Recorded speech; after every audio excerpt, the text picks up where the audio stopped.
Break के बाद रुक करेंगे यूपी बुलेटिन की ओर, जिसमें बात होगी आगरा की, जहां गिजौली कांड को लेकर आगरा पुलिस कमिश्नर से मिले जाट एकता समिति के लोग।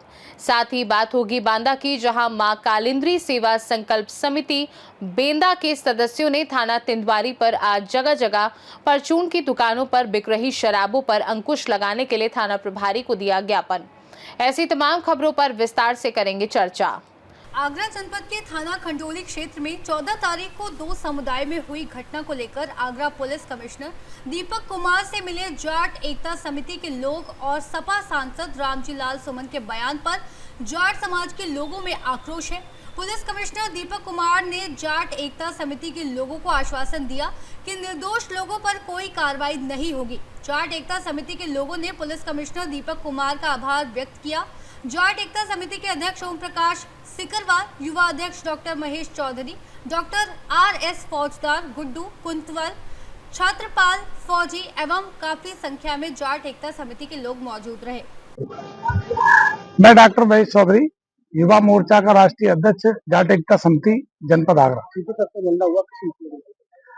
आज हम जो है सीपी साहब से हमने ज्ञापन दिया है कि हमारे इस आगरा जनपद में रामजी लाल सुमन जी का हर बार का प्रकरण है कि कभी किसी समाज को उठा लेना, कभी किसी समाज को टारगेट बना लेना, और वो राजनीति नहीं है, वो एक समाज की जो है राजनीति करना चाहते हैं और आपसी समाज को विघटन करने का काम, विवाद करने का काम, गुमराह करने का काम, लोगों को उत्साह करने का काम, आपसी में समाज को, एक हिंदू समाज को आपस में बढ़ाने का काम उनका ये कारण है। और ये कारनामा उनका ठीक नहीं है, क्योंकि उनके चरित्र के बारे में, उनके काम के बारे में दुनिया जानती है। जिस समय रामजी लाल सुमन जब MP थे, उस समय भी उनके ऊपर रेप जैसे कांड के जो है लग चुके हैं, तो उनको खुद समझ आना चाहिए कि उनका चरित्र कैसा है, उनका नेचर कैसा है, उनका व्यवहार कैसा है। तो अपनी छवि को वो स्वयं संभाले। जाटों की छवि के बारे में तो जाट समाज का केवल इतिहास काफी है, और चौधरी चरण सिंह जी की हम लोग अगुवाई में, उनके नेतृत्व में हमारी हर नस नस में चौधरी चरण सिंह का लहू बहता है। आगरा से सीनियर संवाददाता विष्णु बघेल की रिपोर्ट।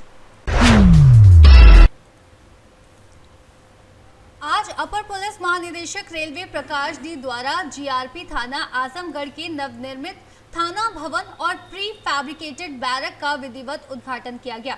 इस अवसर पर वरिष्ठ पुलिस अधीक्षक आजमगढ़ हेमराज मीना, पुलिस अधीक्षक रेलवे गोरखपुर, अपर पुलिस अधीक्षक ग्रामीण चिराग जैन, क्षेत्राधिकारी रेलवे जनपद बलिया, प्रभारी निरीक्षक थाना GRP जनपद आजमगढ़ सहित अन्य अधिकारी और कर्मचारी उपस्थित थे। इस नए भवन और बैरक के निर्माण से थाना की कार्यक्षमता और सुविधा में वृद्धि होगी। आज राजकीय रेलवे पुलिस उत्तर प्रदेश के लिए एक स्वर्णिम दिन है, और इस क्षेत्र के लिए और विशेष तौर पर आजमगढ़ जनपद के लिए मैं अपर पुलिस महानिदेशक राजकीय रेलवे पुलिस प्रकाश लखनऊ से चल के इधर आया हूं आप लोगों के बीच में। आजमगढ़ रेलवे स्टेशन में GRP थाना का शुभारंभ आज आप लोगों के सामने किया गया है। मेरे साथ जनपद के वरिष्ठ पुलिस अधीक्षक और रेलवे पुलिस अधीक्षक गोरखपुर, जिनके मुख्यालय गोरखपुर, जिनके कार्य क्षेत्र में आजमगढ़ आता है, अपर पुलिस अधीक्षक और प्रभारी जिलाधिकारी जो मुख्य विकास अधिकारी, क्षेत्राधिकारी GRP और GRP के सभी ऑफिसर्स, जनपद आजमगढ़ के सभी पुलिस ऑफिसर्स, RPF के और रेलवे के अधिकारी, सभी लोग यहाँ पे मौजूद हैं। आप सभी जानते हैं हमारे जो इंफ्रास्ट्रक्चर, थाना और वाहन, वायरलेस और बाकी चीजें अच्छा होना है, तो इसके लिए माननीय मुख्यमंत्री जी के निर्देश से DGP महोदय के देखरेख में लगभग 40 लाख की खर्चा में ये नया थाना का यहाँ पे निर्माण किया गया है। आजमगढ़ से सीनियर संवाददाता CB भास्कर की रिपोर्ट।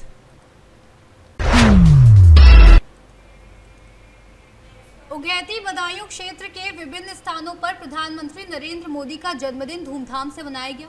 इस दौरान स्वच्छता ही सेवा पखवाड़ा व स्वस्थ नारी स्वस्थ परिवार अभियान की शुरुआत की गई। भाजपाइयों ने केक काटकर PM के दीर्घायु होने की कामना की। उगैती थाना क्षेत्र के गांव खितौरा में प्राचीन देवी मंदिर पर स्वच्छता ही सेवा पखवाड़े के तहत स्वच्छता समारोह का आयोजन किया गया। भाजपा कार्यकर्ताओं ने झाड़ू लगाकर मंदिर परिसर की सफाई की। अंत में केक काटकर पीएम नरेंद्र मोदी का जन्मदिन मनाया गया। मंडल अध्यक्ष ललतेश कुमार ने कहा कि मोदी जी अब से देश के प्रधानमंत्री बने हैं।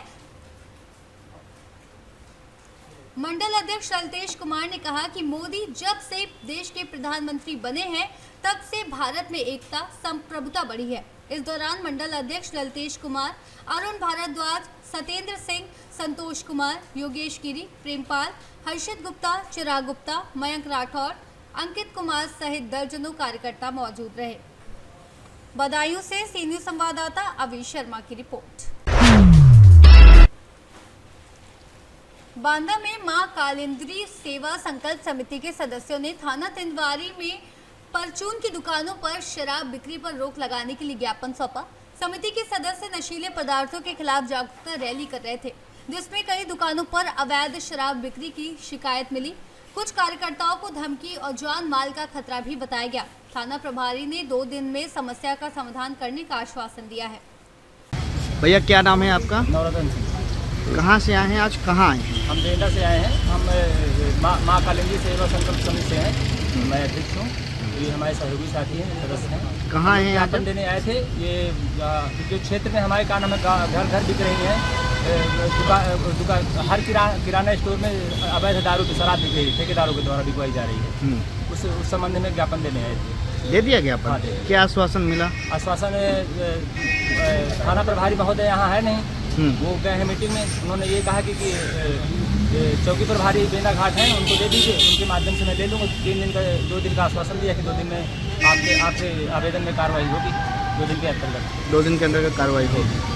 क्या चाहते हैं आप लोग? हम चाहते हैं कि जो किराना स्टोरों में जो दारू बिक रही है वो सब दारू पूर्ण रूप से बंद हो जाए, क्षेत्र में किसी भी दुकान में ना बिके। हम ये नहीं चाहते कि ठेकेदार जो ठेका चल रहे हैं वहाँ से दारू बंद हो जाए। ये हमारे बस की बात नहीं है, ये तो प्रशासन काम है। लेकिन हमारे जो क्षेत्र में, हमारे जो गांव में, हमारे पड़ोस में जो दारू बिक रही है वो दारू बंद होना चाहिए। लगभग आपके क्षेत्र में कितनी जगह दारू बिक रही है? 30 से 35 जगह है। बेंदा ग्राम पंचायत में 3-4 ग्राम पंचायत जुड़ी हुई है, जिसमें से बेंदा, अमरीका और माचा और छोटी लोहारी 4 ग्राम पंचायत है, जिसमें सब कुल मिलाकर 40 से 45 जगह का दारू बिक रही है। बांदा से सीनियर संवाददाता कासिद अली सिद्दीकी की रिपोर्ट। बहराइच जिले के एक गांव में अंतिम संस्कार के दौरान एक दर्दनाक हादसा हुआ, जब एक व्यक्ति अपनी पत्नी के निधन के बाद रिश्तेदारों के साथ नदी पार कर रहा था, तभी नाव पलट गई और 3 लोग गहरे पानी में डूब गए। सूचना पर पहुंची पुलिस और गोताखोरों ने कई घंटों की कोशिश के बाद शव बरामद किए। पुलिस ने मामले की जांच शुरू कर पोस्टमार्टम के लिए भेज दिए हैं, जिससे पूरे इलाके में गहरा शोक छा गया। ग्राम निमलीपुर अंतर्गत थाना कैसरगंज में एक दुखद घटना घटित हो गई। वहाँ पर रहने वाले अजय अपनी पत्नी के मरने के उपरांत 10वीं का संस्कार कर रहे थे। संस्कार के उपरांत लखनऊ से आए हुए उनके रिश्तेदारों के 2 लड़कों को लेकर अजय नाव में वहाँ पर चले गए सरयू नदी में। वहाँ पर नाव के पलट जाने से तीनों ही व्यक्ति उसमें डूब गए थे। आज सुबह फ्लड यूनिट पीएसी और गोताखोरों की मदद से पुलिस के द्वारा तीनों व्यक्तियों के शव बरामद कर लिए गए हैं। मौके पर पुलिस बल मौजूद है। पंचायतनामा भर के अग्रिम कार्यवाही इसमें। बहराइच से सीनियर संवाददाता कृष्ण चंद्र शुक्ला की रिपोर्ट। यूपी बुलेटिन में फिलहाल के लिए इतना ही। देश दुनिया की बाकी खबरों को जानने के लिए आप देखते रहिए सी न्यूज़ भारत।